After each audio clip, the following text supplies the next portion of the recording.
لسوريا تماشاvan هجا هنجي مترسي لسر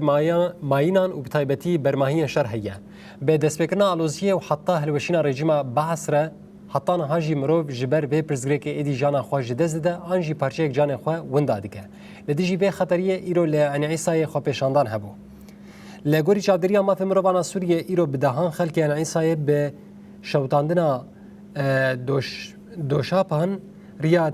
ادي تکتنا باجر انگو درباسکنا باجر مدخلا باجر گرتن خل جبر ماینن د نوا مال و عربی وان ده گلکی بهرسبون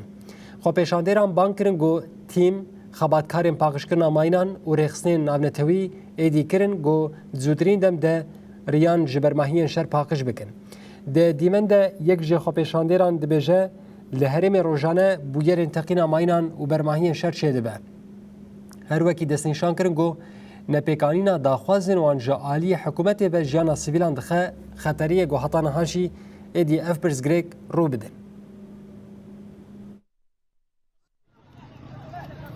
الناس محتاجة تطلب إزالة الغام بالغرف كل يوم واليوم الثاني داعي يزيد. السيد أحمد صار له 7 سنين ما نظف بيتي ولا وصله، الغطاس عاصي قبل البيت. ماذا مطالبك يا محمد؟ والله بدنا إزالة الأرقام، بدنا إزالة الأرقام لأن الأرقام والله كشمن أغنامنا حلالنا الأوادم ما خلى آدم يصاب. صار عندنا نقل السيارات كل يوم عليها لهم ونولول وكنا نبعبع ونسولف ونقول تعالوا نزلوا لنا الأرقام ما حدا يجي يزيل لنا الأرقام. ماذا مطالبكم مختار؟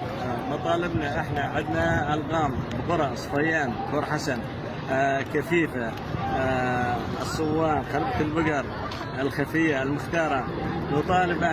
نطالب الحكومه السوريه احنا ما احنا محتاجين على الدوله نطالب الحكومه السوريه بازاله الالغام توفونا 2 خيره الشباب وعندنا مصاب حاليا بحاله حرجه فنطالب من اخوتنا الرئيس البلديه المجلس المدني بعين عيسى مدير ناحيه عين عيسى الامن العام فرق الهندسه المنظمات الدوليه انها تزيل الالغام. عندنا شاب محاصر هو وعائلته صار لهم اليوم اسبوع لا مي